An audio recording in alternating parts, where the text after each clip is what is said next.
नमो अरिहन्ताणं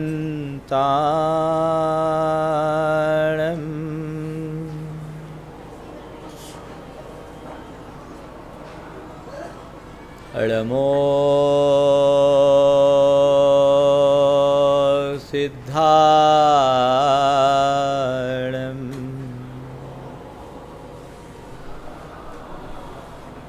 नमो आयर्याणं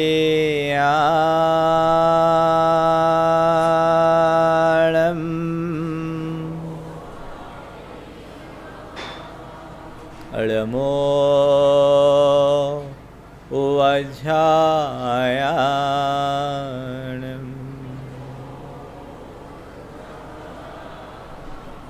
नमो लोये सवशाहुणं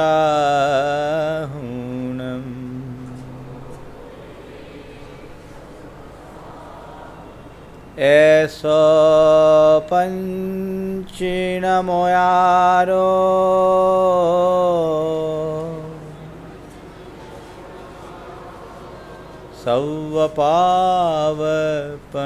सवपावपणाशनो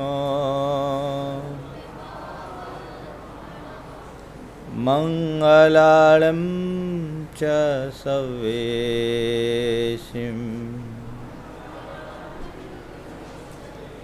पढ़ेमं होई मंगलम।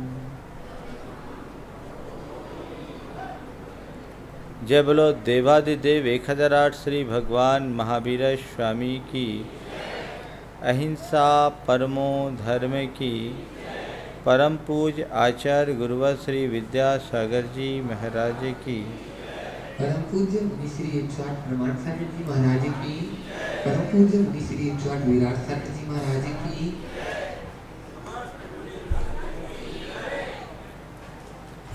आज अभी कुछ देर पूर्व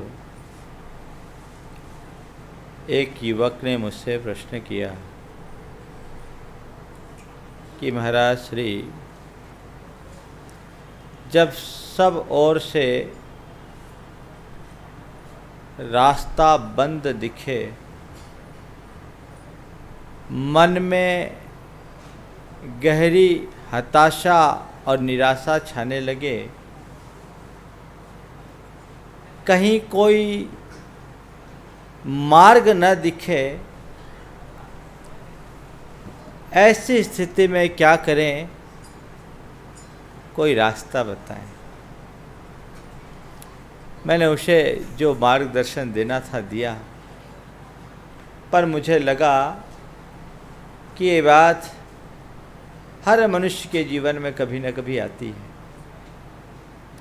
और जब उसके सामने ऐसी परिस्थितियां निर्मित होती है तो प्रायः वह अंदर से टूट जाता है, उसके मन में गहरी हताशा और चित्त अवसाद से ग्रसित हो जाता है। इन्हीं कारणों से लोग आजकल डिप्रेशन जैसी बीमारी के शिकार हो जाते हैं। आज के लोगों के जीवन में ऐसी स्थितियां प्रायः दिखती हैं। कारण उसका साफ है कि मनुष्य सब कुछ अपने अनुकूल चाहता है, लेकिन जीवन और जीवन की व्यवस्थाएं कुछ ऐसी है कि इसमें अनुकूलता कम, प्रतिकूलताएं ज़्यादा होती है। हर व्यक्ति चाहता है कि मेरे जीवन में खुशियों के फूल खिले, लेकिन संत कहते हैं फूल बाद में खिलते हैं, कांटे पहले आते हैं। फूल एकाध होता है, कांटे अनेक होते हैं।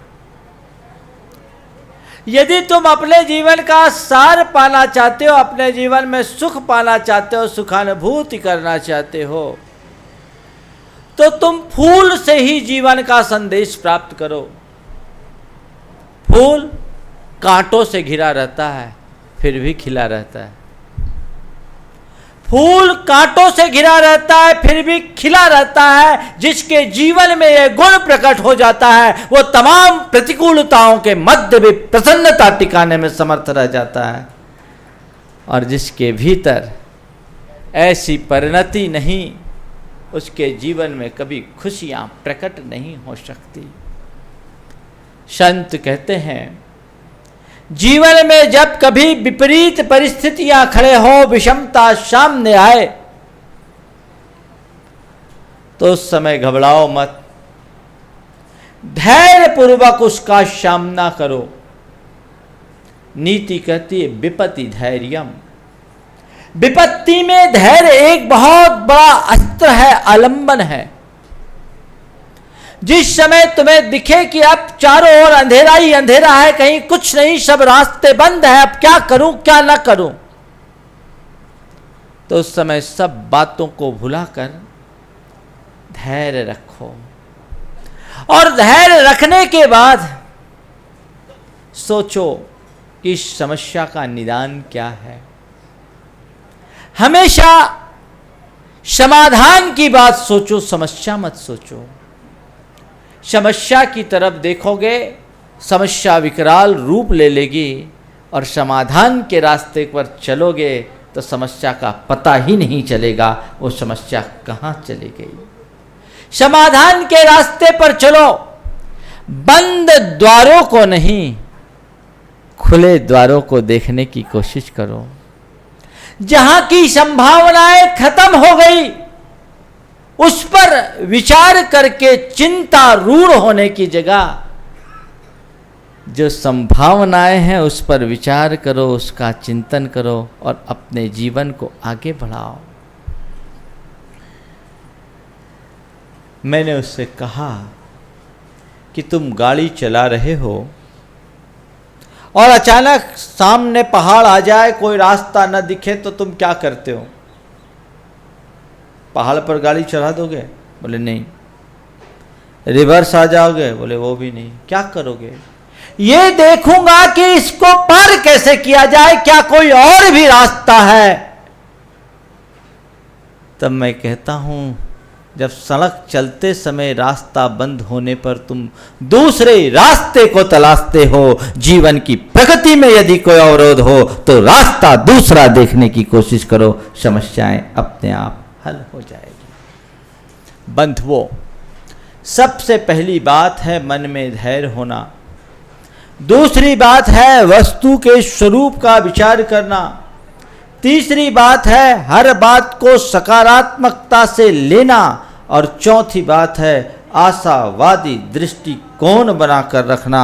यदि मनुष्य के जीवन में ये चारों बातें आ जाए तो सब काम बहुत सहज हो जाए।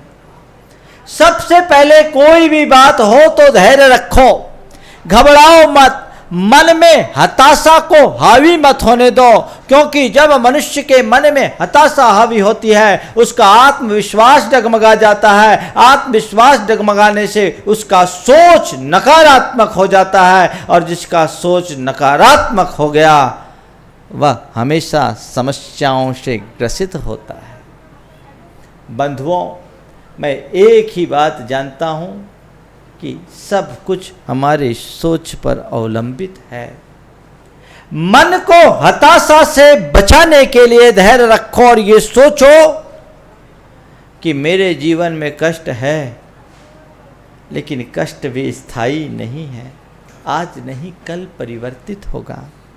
और कष्ट के मध्य ही सुखों का अंकुरण होता है।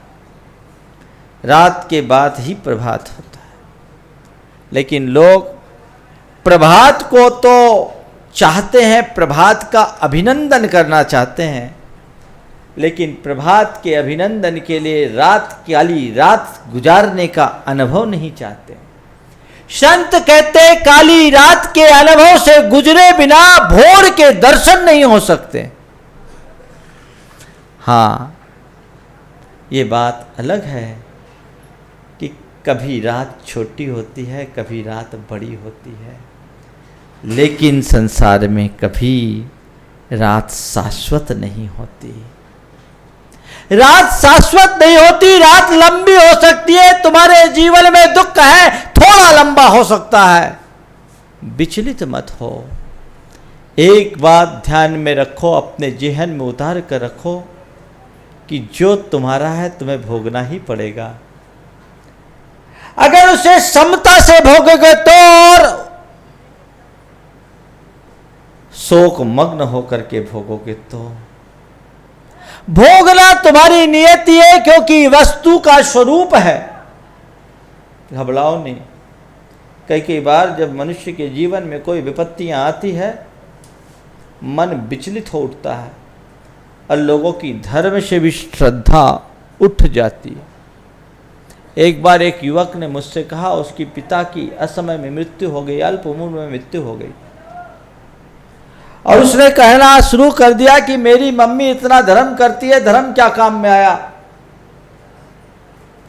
हमारे ऊपर इतनी बड़ी विपत्ति आ गई, धर्म करने का क्या उचित है। प्रायः लोगों के जीवन में जब इस तरह की घटनाएं घटती है तो इस तरह की प्रतिक्रियाएं हो जाती है, स्वाभाविक है। पर काश व्यक्ति धर्म को या वस्तु के स्वरूप को समझे तो ऐसा कभी नहीं कर सकता। मैंने उस युवक को समझाया कि ये बात सही है कि तुम्हारे पिता की मृत्यु एक बहुत बड़ी क्षति है, पर मैं तुमसे कहना चाहता हूँ, धर्म भी हमारे संकट का निवारण नहीं करता। धर्म तो केवल संकट को सहने की सामर्थ्य देता है। मैंने उस युवक से कहा कि ये धर्म का ही सहारा है जिससे कि तुम्हारी मम्मी इतने बड़े वज्राघात को भी सहजता से झेल ली। यदि कोई दूसरी होती तो आधी अधूरी हो जाती। धर्म हमारे संयोगों को नहीं बदलता, धर्म हमारे संकटों का निवारण नहीं करता, लेकिन धर्म के माध्यम से संकटों को सहने की सामर्थ्य जरूर आ जाती है। धर्मात्मा होने का मतलब है वस्तु के स्वरूप को समझना, जीवन और जीवन की व्यवस्थाओं को जानना। मनुष्य बहुत सारी कल्पनाएं करता है, योजनाएं बनाता है, पर उसके हाथ में बहुत थोड़ा सा है, कुछ भी नहीं है, क्योंकि हमारे जीवन की संपूर्ण व्यवस्थाएं कर्मों से नियंत्रित है। कर्म के उदय में अच्छे अच्छे लोगों के ऊपर भी बड़ी बड़ी विपत्तियां आ जाती है। साधारण धर्मात्माओं की बात तो जाने दीजिए, महापुरुषों के जीवन में भी बड़ी बड़ी विपत्तियां आती है। देखिए श्री कृष्ण के जीवन चरित्र को पलटकर, जन्म कहाँ हुआ? कारागार में। जन्म लेने के बाद मां का दूध भी नहीं पी पाए, वहां कांसे की थाली पीटने वाला भी कोई नहीं था। एक राजपुत्र होकर के भी ग्वाल बालों के संग खेले पले बढ़े। जीवन में कितनी विपत्तियों का सामना किया, लेकिन नारायण हुए, और नारायण हो जाने के बाद भी उनके बेटे प्रद्युम्न का 6वें दिन अपहरण हो गया। इतना पुण्यशाली जीव के जीवन में इतनी बड़ी विपत्ति, कहां चला गया उनका सारा तंत्र? हार गए श्री कृष्ण। सब तरफ से कोशिशें कर ली गई, लेकिन कोई उपाय नहीं चला। खोज खोज कर थक गए। क्या नहीं किया होगा श्री कृष्ण ने, पर प्रद्युम्न नहीं मिला। कितने दिन? 16 वर्ष विपत्ति आई। प्रद्युम्न का जीव कामदेव है,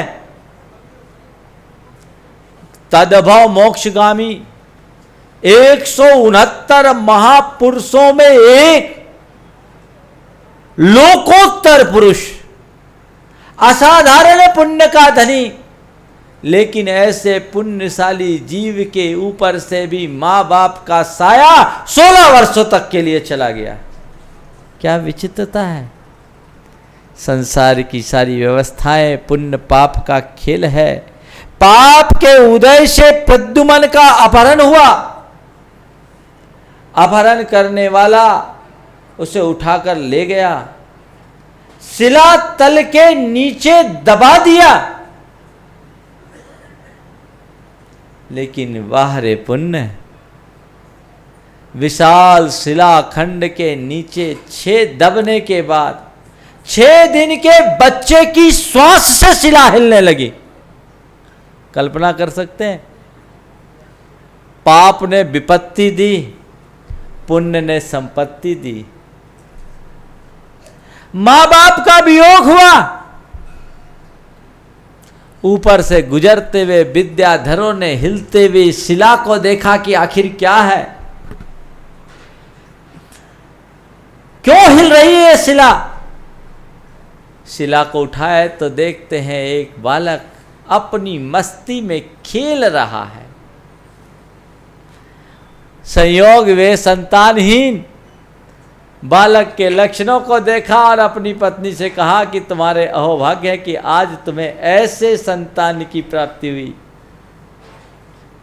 मां बाप पाप के कारण खोया और दूसरे पुण्य के कारण दूसरे मां बाप को पा लिया। अब बताओ, कहां है मनुष्य का वश, कहां है मनुष्य का जोर? कुछ नहीं कर पाए। दूसरे चक्रवर्ती अनंगशरा के पिता, नाम तो मैं भूल रहा हूं, चक्रवर्ती, उसकी पुत्री अनंगशरा, और उस अनंगशरा का अपहरण हो गया। यौवन के दहलीज पे पांव रखते ही उस रूपवती कन्या का अपहरण हो गया। चक्रवर्ती की बेटी का भी अपहरण हो सकता है। अरे भैया, चक्रवर्ती की बेटी तो बहुत दूर की है, खुद चक्रवर्ती का अपहरण हो चुका। ब्रह्मदत्त सुभौम चक्रवर्ती का एक प्रकार का अपहरण ही तो था। ये पाप है, अपहरण हो गया। और कहते हैं सब तरफ खोजने के बाद भी वो मिली नहीं, और चक्रवर्ती की पुत्री भयानक अटवी में भटकते रही, ऐसी अटवी में जिसमें सूर्य की किरणें भी धरती पर न पड़ती हो। कहां वो राजकुमारी और कहां ऐसा भयावह जंगल। कल्पना करो, कितने दिन? 3000 वर्ष, 1-2 दिन नहीं। लेकिन धन्य है वह अनंगशरा, एक पल को विचलित नहीं हुई। सब कुछ खो गया, अनाथ हो गई, लेकिन फिर भी तत्व ज्ञान का सहारा लेकर 3000 वर्षों तक जिंदी रही। दूसरी होती तो रो रो के मर जाती, या और ज़्यादा होती तो कहती सुसाइड करो, काम खत्म। आजकल सुसाइड तो बहुत हल्का काम हो गया, कुछ हो तो सुसाइड करो, ये बहुत गंदा काम। सुसाइड किसी समस्या का समाधान नहीं। सुसाइड करके आप वर्तमान की परिस्थितियों को भले छोड़ सकते हो, लेकिन अपने कर्म को नहीं छोड़ सकते। कर्म तो पीछा करेगा।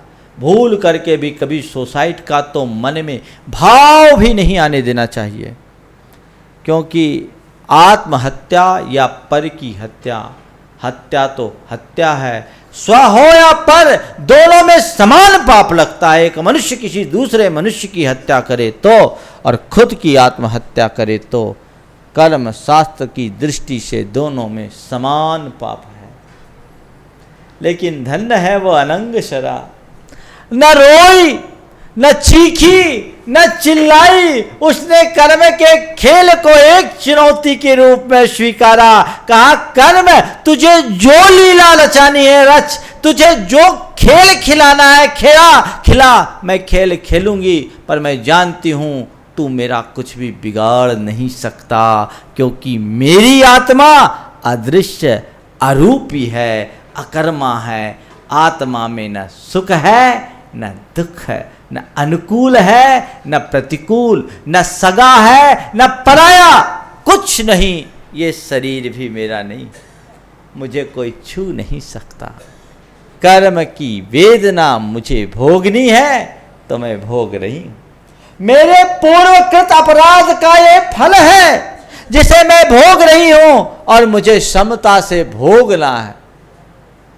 3000 वर्ष बिताए, कितना धैर्य रहा होगा।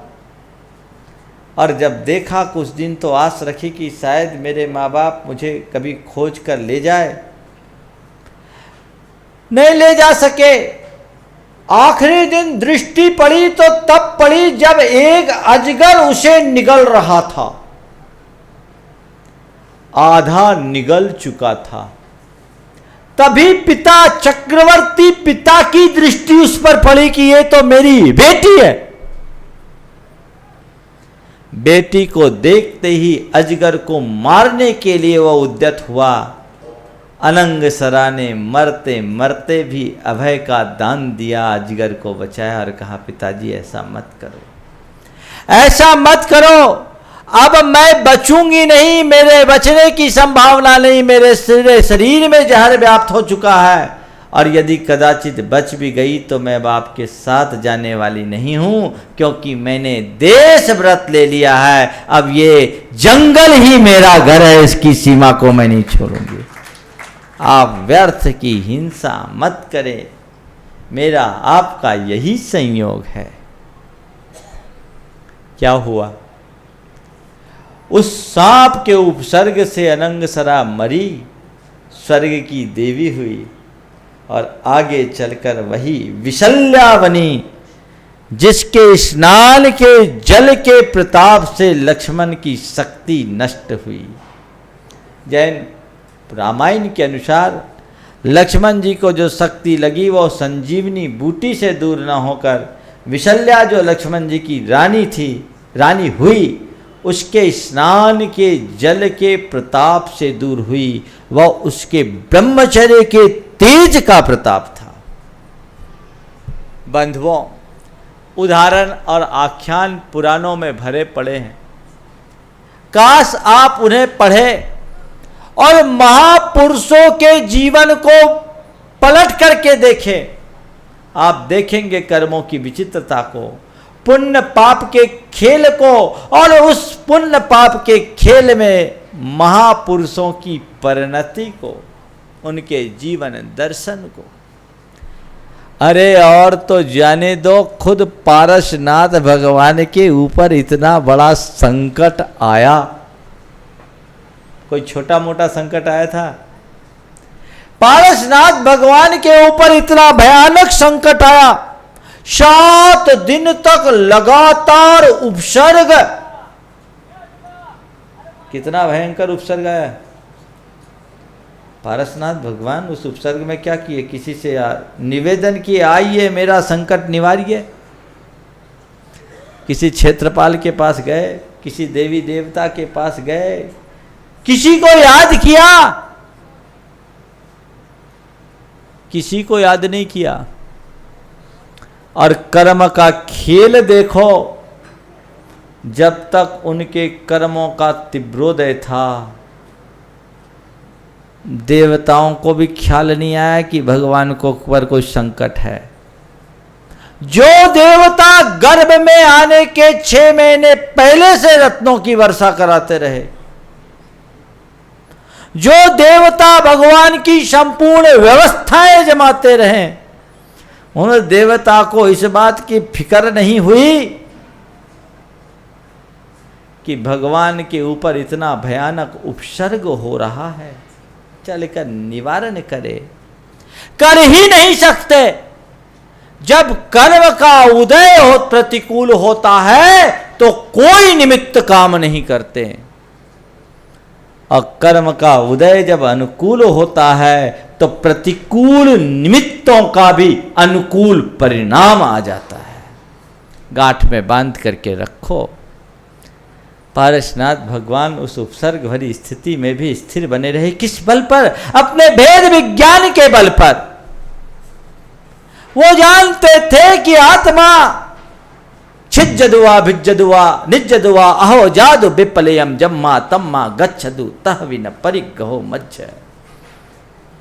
आत्मा अमूर्त है, अस्पष्ट है, अबद्ध है। इसको छेदा जाए, भेदा जाए, खंड खंड किया जाए, तिल तिल किया जाए, किसी अवस्था तक पहुंचा दिया जाए, तो भी आत्मा का कुछ बिगाड़ होने वाला नहीं है, क्योंकि आत्मा अरूपी है, अस्पर्श है, अबद्ध है। जो हो रहा है शरीर में हो रहा है, और कराने वाला कर्म है, ये तो केवल निमित्त है। निमित्त है, दिख रहा है कि वो कर रहा है, पर इसका संप्रेरक मेरे भीतर का कर्म है, जिसे मैंने ही बोया है, वो ही करा रहा है। ठीक है, होने दो। वे भी उसके केवल दृष्टा बनकर रह गए, जैसे कोई दूसरा दृष्टा बनता है। धन्य है पारसनाथ भगवान। आज पारसनाथ भगवान के अनुयायियों को देखो, थोड़ा सा कुछ होता है तो अधीर हो जाते हैं, 70 मणियां पूजने चले जाते हैं। बोलो, उनने तो नहीं कहा कि मेटो मेटो जी संकट हमारा। आप कह रहे पारसनाथ भगवान से मेटो मेटो जी संकट हमारा, वो कहते हैं हमने किसी से निवेदन नहीं किया तो तुम्हारा हम क्या करेंगे। संकट मेटने वाला कोई दूसरा नहीं, तुम खुद हो। संकट को मेटना चाहते हो, भगवान पारसनाथ के चरणों में आकर के संकट को मेटना चाहते हो, तो बस भगवान पारसनाथ की उपसर्गाविष्ट मुद्रा को देख लो, उनकी क्षमता को स्वीकार कर लो, संकट अपने आप दूर हो जाएगा, मांगने की भी जरूरत नहीं पड़ेगी। जैसी क्षमता आपने रखी भगवान, आप हमें याद आ गया, अरे आपके सामने तो मेरा कोई दुख है ही नहीं, आपने इतना दुखों को सहा, बस भगवान देख लिया। बस जब मैं विचलित होऊंगा आपको याद करूंगा, संकट पल में दूर हो जाएंगे। लेकिन मनुष्य के मन में ऐसी परिणति बहुत कम हो पाती है, कारण हर मनुष्य ज्ञानता में जीता है। मैंने आपसे कहा था कि दुख का मूल अज्ञान है। वस्तु के स्वरूप को जान लो। एक बात अपने दिल दिमाग में अच्छे तरीके से स्थापित कर लो कि संसार के सुख दुख जन्म मरण संयोग वियोग सब कर्म के अधीन है। बस कर्म कभी एक रूप नहीं होता, कर्म की परिणति रोज बदलते रहती है। ठीक वैसे ही जैसे कोई नाटककार होता, वो एक भेष में नहीं होता, रोज अलग अलग वेश बदलता है, अलग अलग वेश बदलता है, अलग अलग रोल रखता है। और नाटककार अपने जितने भी पात्र हैं उनको जो रोल देना चाहता है वही देना होता है और उसको निभाना पड़ता है। ऐसे ही ये लोक एक नाटकशाला है जिसका डायरेक्टर कर्म है और इस संसार के सारे जीव उसके पात्र हैं और बाध्य है, आपका एग्रीमेंट है उससे। बाहर कोई आप नाटक कंपनी में जुड़ो तो रोल पसंद आए तो लो, नहीं आए तो मत लो, व्यवस्था है। लेकिन यहां व्यवस्था नहीं, एग्रीमेंट किया हुआ है, पक्का एग्रीमेंट है, कोई हीला हवाली नहीं। जो रोल वो चाहेगा वही रोल देगा। तो संत कहते हैं जब तुमको रोल मिल रहा है तो उसे केवल रोल की भांति निभा लो, कोई फर्क पड़ने वाला नहीं है। एक आदमी नाटक करता है, नाटक में कोई बड़ा राजा बन जाता है, कोई बड़ा गरीब बन जाता है, एकदम अनाथ बन जाता है, सब तरह के रोल लोग निभाते हैं। लेकिन नाटक करने वाला अमीर बनने पर ज़्यादा खुश नहीं होता और रंक बन जाने पर दुखी नहीं होता। नाटक में चाहे कितने भी मार्मिक रोल अदा करना हो, आंखों से आंसू भले बहाता हो, पर वो जानता है ये तो नाटक है, ये रील की लाइफ है, रियल लाइफ में ऐसा कुछ नहीं है। संत कहते हैं बस बाहर के नाटक को तुम नाटक मानकर स्वीकार लेते हो, नाटक करने में भी तुम ज्यादा प्रभावित नहीं होते और नाटक देखने में भी ज्यादा प्रभावित नहीं होते, आनंदित रहते। जीवन के नाटक को जिस पल तुम नाटक समझ लोगे तो संसार में कभी अटकोगे नहीं। ये समझ लो सब नाटक है और मुझे जो रोल वो करा रहा है करना है। कभी अच्छा कभी बुरा, कभी अनुकूल कभी प्रतिकूल, कभी यश कभी अपयश, कभी सुख कभी दुख, कभी आशा कभी निराशा, कभी अच्छा कभी बुरा। स्वीकार है, उपाय नहीं। पर यह ध्यान रखो, यह सब नाटक है, ये नाटक है। आचार्य महाराज ने एक बहुत पहले कविता लिखी है, सारा का सारा संसार है एक नाटक। ये सारा का सारा संसार है एक नाटक, तू इसमें भांति भांति के रूप धर भाग ले। ये सारा का सारा संसार है एक बहुत बड़ा नाटक, तू इसमें भांति भांति के रूप धर भाग ले, पर भूल कर भी इसे इसमें पल भर को न अटक। ये सारा का सारा संसार है एक नाटक। नाटक को नाटक मानो, नाटक में अटको मत, अटके तो भटके। लोग अटकते। जो वस्तु का स्वरूप जानता है वो कहता मेरे हाथ में रोना है, पर परिवर्तित करना नहीं। जीवन में कभी भी कितना बड़ा भी दुख आए, एक सूत्र बना लो, उसे कर्म की परिणति मानकर स्वीकार लो। दुख को स्वीकारते ही दुख आधा हो जाता है, और दुख का प्रतिकार करने पर दुख गहरा जाता है। इसलिए जो भी दुख आए, जो भी संकट आए, चलो मेरे कर्म का उदय है, कर्म की यही इच्छा है, स्वीकार है। और चारा भी क्या है कोई उपाय? कोई मर जाए उसको दोबारा जिंदा कर लोगे? कोई एक्सीडेंट हो गया तो उसको रोक लोगे? अब एक्सीडेंट होने के पहले कुछ फिर भी हो सकता, होने के बाद क्या करोगे? होने के बाद जो कुछ करेगा अस्पताल वाले करेंगे, और तो कुछ नहीं कर सकते। तुम सोच सकते हो, तुम विकल्प कर सकते हो, लेकिन व्यवस्था को बदल पाना तुम्हारे वश की नहीं। कर्म सिद्धांत की बड़ी विशेषता है। दूसरा भी सहयोग तभी दे पाता है जब हमारा कर्म अनुकूल होता है।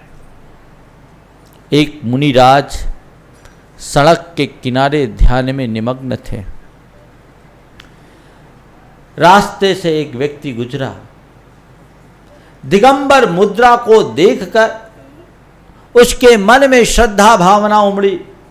इतनी ग्रीष्म की ताप, प्रचंड गर्मी, और महाराज जी शिला तल पर सूर्य की ओर मुख करके विराजित हैं। उसके अंदर भक्ति भाव उमड़ा और बैया वृत्ति का भाव प्रकट हुआ। उसके पास घी था, पूरे शरीर में घी लगा दिया, इस भाव से कि महाराज को ठंडक मिलेगी। अपनी सेवा बैया वृत्ति करके गया, वो तो चला गया। थोड़ी देर में पूरे शरीर में चींटियां चढ़ गई और चूंट चूंट कर खाने लगी।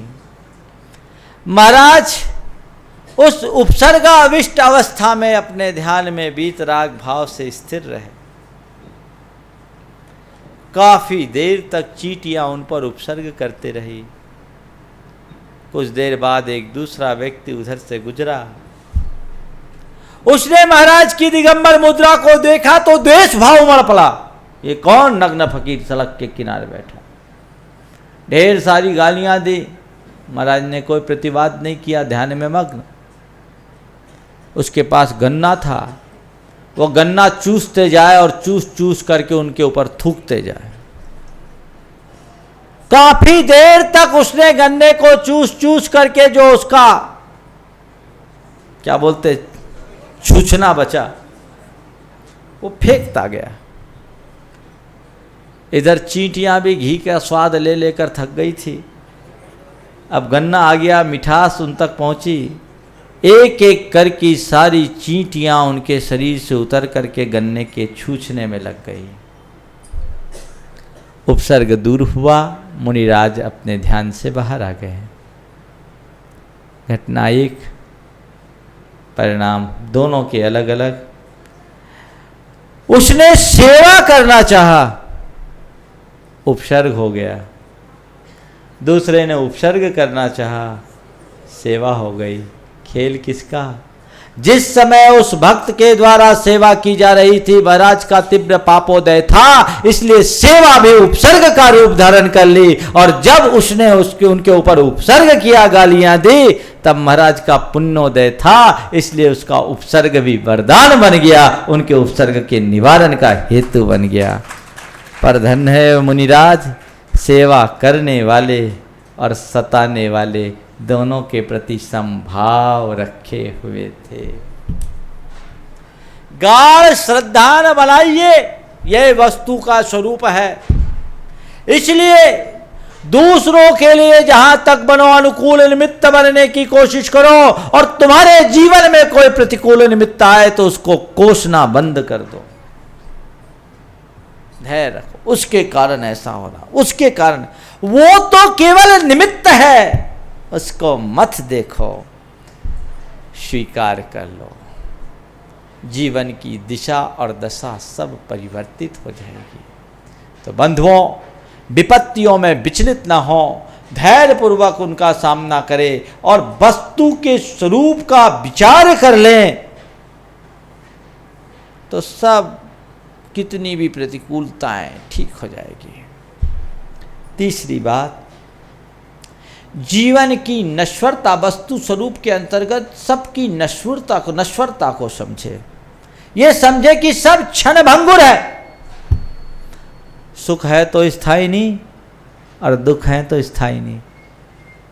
तुम्हारे जीवन में दुख पर दुख आए, प्रतिकूलताओं पर प्रतिकूलताएं आने लगे, सोचो ये भी स्थायी नहीं।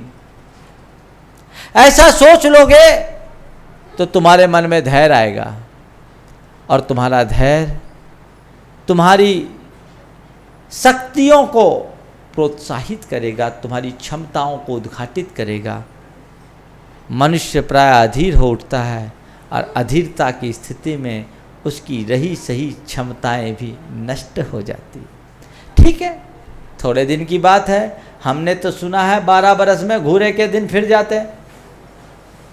फिरेगा, आज नहीं कल सही, थोड़े दिन की बात है, थोड़े दिन की बात है, थोड़े दिन की बात है, ऐसा सोच लो तो सारा काम आसान हो जाएगा। जैसे कोई आपको कहीं सफ़र करना हो और टिकट नहीं हो, पर घंटे भर की अगर यात्रा हो, टिकट नहीं हो, तो आप सोचोगे चलो कोई बात नहीं, 1 घंटे की बात तो है, खड़े खड़े चले जाएंगे। पर पारसनाथ से आपको मुंबई जाना हो, रिजर्वेशन नहीं हो, तो आप बिल्कुल सोच लोगे भैया इतना लंबा सफ़र है, कैसे जाएंगे, मुश्किल हो जाएगी। टिकट नहीं है तो हम नहीं जाएंगे। मतलब क्या निकला? कष्ट दोनों स्थितियों में था, लेकिन एक जगह थोड़े देर की बात थी, सम्मान उसको आसानी से झेल लिया। और एक लंबे समय की बात, हो सकता है एक स्टेशन के बाद आपको सीट भी मिल जाए, लेकिन पक्का नहीं है। पक्का नहीं है, कैसे काम करेंगे हम इसको? ये सफ़र नहीं कर सकते। यही गड़बड़ है। एक राजा था, उसके यहाँ किसी संत का आना हुआ। संयोगतः संत उसके बचपन के मित्र थे। राजा ने उनका आत्मीय स्वागत किया, और फिर आखिरी में कहा कि महाराज मुझे कुछ ऐसा मंत्र दो जो मेरे जीवन में काम है। उसकी बात सुनकर पहले तो संत मुस्कुराए और उन्होंने कहा एक काम करो, तुम मेरे बचपन के मित्र हो, मेरा भी तुमसे बड़ा स्नेह भाव है, मैं तुम्हें एक मंत्र देता हूँ। और अपने बाह में बंधी एक ताबीज को उतार करके राजा को दिया और कहा तुम इसे अपने दाहिने बाह में बांध लो।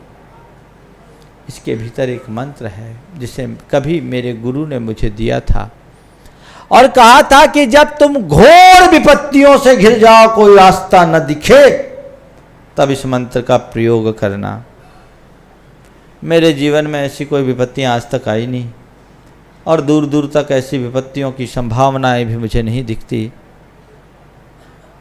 एक काम करो, तुम इसका उपयोग करो। ठीक, उसने ले लिया। राजनीति के दिन सदा एक से नहीं रहते। संयोग एक दिन ऐसा हुआ कि पर चक्र ने अचानक हमला कर दिया और पर चक्र के इस अप्रत्याशित हमले से वह अपने आप को बचा न सका। उसे गुप्त मार्ग से भागना पड़ा। पीछे पीछे विरोधी राजा के सैनिक उसका पीछा कर रहे थे और इसके साथ चंद सैनिकों की टुकड़ी थी। बस चलता गया, आगे जिस ओर बढ़ा तो रास्ता बंद, सामने पहाड़, आगे पहाड़ है और पीछे लौटता हूं तो विरोधी सैनिक, क्या करें कुछ समझ में नहीं आता। अब तो आंखों के सामने केवल मौत दिखाई पड़ने लगी। तभी उसे अपने गुरु की बात याद आई, मेरे जीवन में इससे बड़ी विपत्ति और कोई नहीं होगी। उसने फौरन अपना ताबीज खोला, देखा उसके अंदर एक छोटा सा भोजपत्र था। सोचा कोई मंत्र होगा, काम आएगा। उसमें लिखा था, ये भी बीत जाएगा। बहुत छोटी सी बात, उसके मन को बड़ा संबल मिला। उसने नजर उठाकर देखा, एक गुफा दिखी। उसने कहा गुफा में घुस जाओ। बड़ी गुफा थी।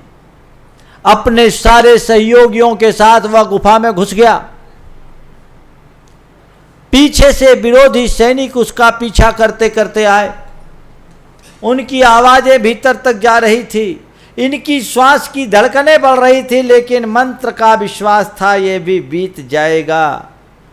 विरोधी सैनिकों ने गुफा के द्वार में देखा तो संयोग ये था कि तब तक एक मकड़े ने उसके दरवाजे पर जाला बुन दिया था। उन लोगों ने कहा, अरे यहाँ नहीं होगा, होता तो जाला टूट न जाता।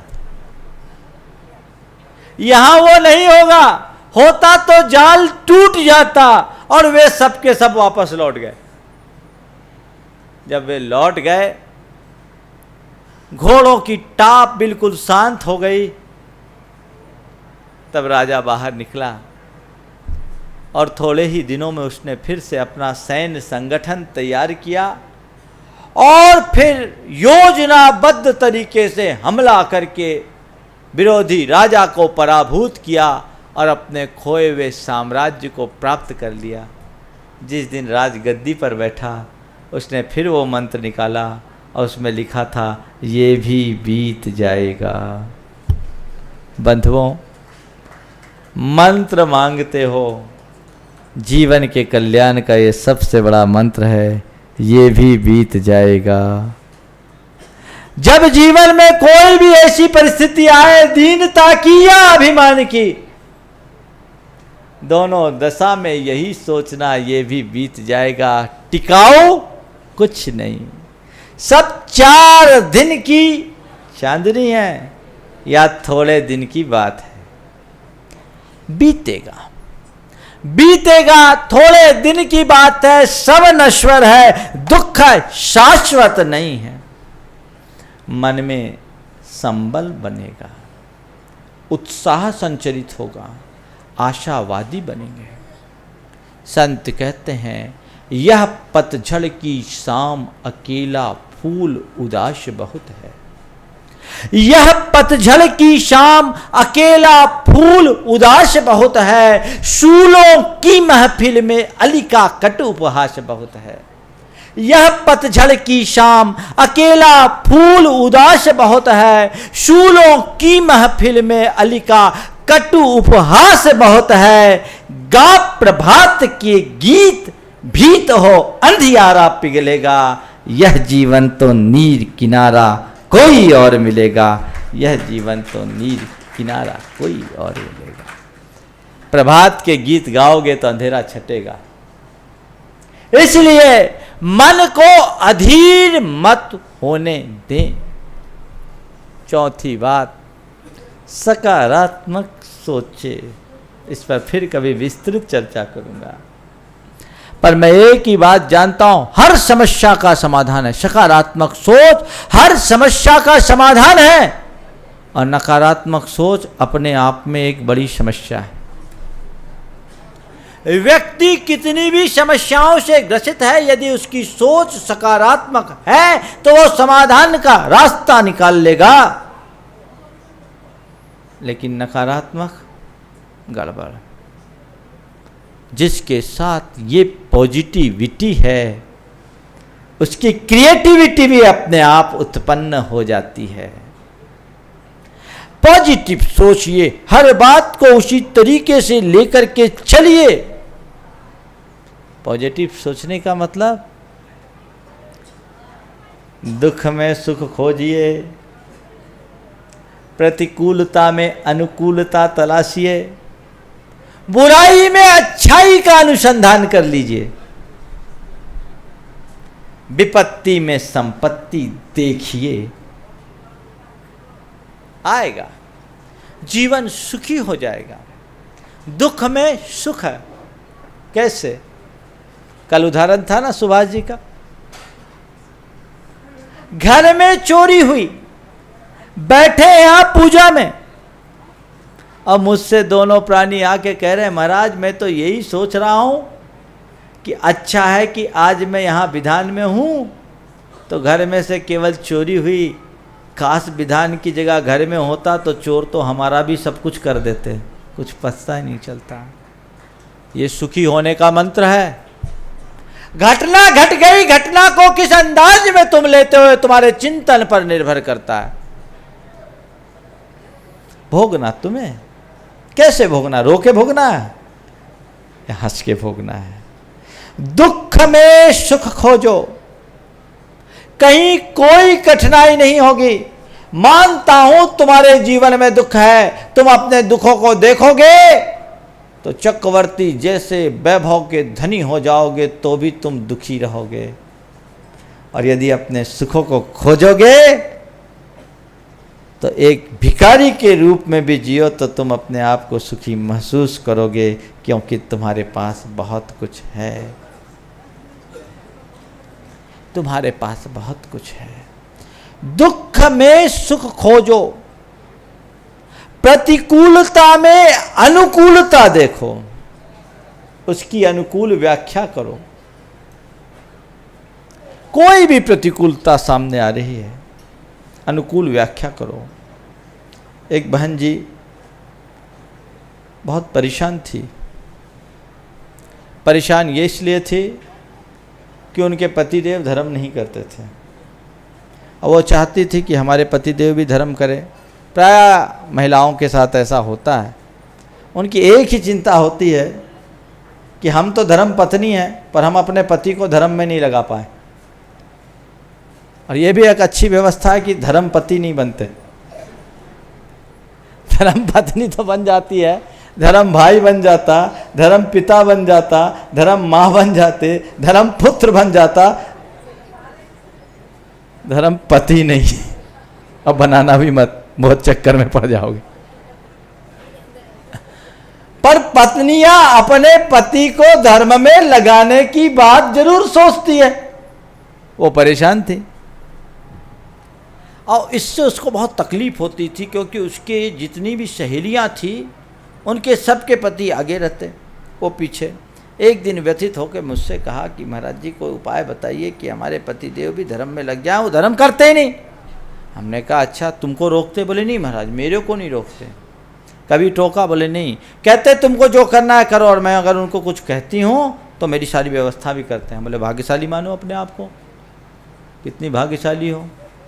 आभार व्यक्त करो उनका, कम से कम खुद नहीं करते, तुमको तो करने देते। अगर सामने वाला खुद के साथ तुम्हें भी रोकता तो तुम्हारा क्या होता। दुनिया में ऐसे भी बहुत पति हैं जो ना खुद करते हैं ना अपने घर वाली को करने देते हैं। भाग्यशाली हो। महाराज जी ऐसा तो हमने सोचा ही नहीं था, अब हम ऐसा ही सोचेंगे। हम बोले सुखी होना तो यही सोचो, और भावना भाव आज नहीं कल उसकी बुद्धि सुधरेगी। वो आदमी कहीं ना कहीं से धर्मात्मा है। प्रकट नहीं करता। कई बार तो लोग रिजिड होकर के करते हैं। मैं तो कहता हूँ जो व्यक्ति जितना बड़ा नास्तिक होता है उसके भीतर उतना बड़ा आस्तिक छिपा होता है। जो नास्तिक होता है उसके भीतर उतना बड़ा आस्तिक छिपा होता है। एक जगह एक डिबेट हुआ, परमात्मा है कि नहीं। एक व्यक्ति ने उस डिबेट में अपने प्रखर तर्कनाओं के माध्यम से ये बात सिद्ध कर दिया कि परमात्मा नाम की कोई चीज़ ही नहीं, और जीत गया। उसे बड़े अवार्ड मिले। और उसके तर्कनाओं का प्रताप ये रहा कि उस सभा में बैठे 5000 लोग जो आस्तिक थे वो नास्तिक हो गए। उसकी इस सफलता पर लोगों ने उसे बड़ा धन्यवाद दिया, बधाइयाँ मिली। अब बाहर आकर जब कुछ लोगों ने पूछा कि भैया ऐसा तुमने कैसे कर लिया, बोला सब परमात्मा की कृपा है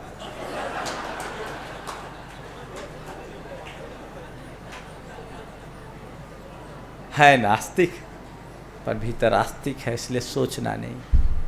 बुराई में अच्छाई खोजो। कोई भी जीवन में बुराई घटे तो उसमें भी अच्छाई देखने की कोशिश करो। अगर बुराई में बुराई देखोगे तो केवल बुराइयां हाथ लगेगी, और अच्छाइयों को देखने की कोशिश करोगे तो बहुत सारी अच्छाइयों की खूब खूब संभावनाएं हैं, उन्हें उद्घाटित करने की कोशिश करो। एक महिला है मेरे संपर्क में जिनका पति शराबी, और शराबी ऐसा वैसा शराबी नहीं, कई बार सड़क के किनारे पड़ा रहता है, कई बार सड़क के किनारे पड़ता है। निश्चित घर के लोग दुखी होंगे, लेकिन उसकी पत्नी बिल्कुल भी दुखी नहीं हुई। मैं बड़ा प्रभावित हुआ उसकी विचारधारा से। जब उससे एक दिन चर्चा में मैंने कहा, बोला महाराज जी मैं तो अपने आप को बड़ी खुशनसीब मानती हूँ कि मेरे पति जरूर शराब पीते हैं, लेकिन मैं अपने आप को भाग्यशाली मानती हूँ क्योंकि शराब पीने के बाद भी आज तक उनने मुझ पर कभी हाथ नहीं उठाया और मेरी किसी बात को नहीं टाला। कहीं शराबी होने के साथ साथ ऐसी आदतें भी होती तो मेरा जीवन नरक हो जाता। सुखी होने का मार्ग है ना। मेरे पति है, मेरे लिए परमेश्वर है, मेरे भाग्य में वही है। मैं भावना बांधती हूँ, भगवान से प्रार्थना करती हूँ उनमें परिवर्तन आए। महाराज आज नहीं कल सुधरेगा, आज नहीं कल सुधरेगा, सुधार तो होगा। और सोच थोड़ी आशावादी हो और सकारात्मक हो तो सुधार होगा। एक आदमी अपने मित्र के यहाँ गया, उसका 22 वर्ष का जवान बच्चा था। उससे पूछा तुम्हारा नाम क्या है, तो उसने कह दिया मेरा नाम पी चिदम्बरम। अच्छा, पूछा कहाँ रहते हो, बोले दिल्ली में रहता हूँ। बहुत अटपटा लगा ये लड़का क्या बोल रहा है। उसके पिता से पूछा क्या बात है, तुम्हारे लड़के की तबीयत खराब है क्या। बोला नहीं पहले से ठीक है, पहले से ठीक है। बोले गजब, मैंने आज उससे बात की तो वो अपना नाम पी चिदम्बरम बता रहा है। बोले इसीलिए तो बोल रहा हूँ पहले से ठीक है। बोले क्यों, बोले कल तक अपना नाम वो मनमोहन सिंह बताता था, कल तक मनमोहन सिंह बताता था, आज पी चिदम्बरम हो गया। बंधुओं, जीवन में सुखी होने के यही सब रास्ते हैं। अपने सोच में यदि हम थोड़ा सा बदलाव ले आएँ और इन छोटी छोटी सी बातों को अपने जीवन में उतार लें तो जीवन में निश्चित एक बहुत बड़ी उपलब्धि घटित हो सकती है। और धर्म का साक्षात लाभ यही है जो हमारे जीवन में संतुलन ला सके, जो हमारे जीवन में समरसता ला सके, जो हमारे जीवन में सामंजस्य ला सके, या जो हमारे जीवन को आनंद की यात्रा बना सके। वही धर्म का प्रत्यक्ष लाभ है। धर्म करने से स्वर्ग मिलेगा, मोक्ष मिलेगा, ये शास्त्रों की बातें हैं। और धर्म करने से जीवन में रस आएगा, ये अनुभव की बातें हैं। जिसके जीवन में रस आता है वो जीते जी अपने जीवन को स्वर्ग बना लेता है। मर करके स्वर्ग जाने वाले तो ढेर हो सकते हैं, लेकिन जीते जी जीवन को स्वर्ग बनाने वाले लोग विरले होते हैं। और जो अपने जीवन में जीवंत स्वर्ग की रचना करते हैं वे ही अपने जीवन में स्वर्ग की दिव्यता का अनुभव करते हैं। वे ही धर्म का वास्तविक लाभ ले सकते हैं। समय आप सबका हो गया, मैं यहीं पर विराम दे रहा हूँ। बोलिए परम पूज्य आचार्य गुरुवर श्री विद्यासागर जी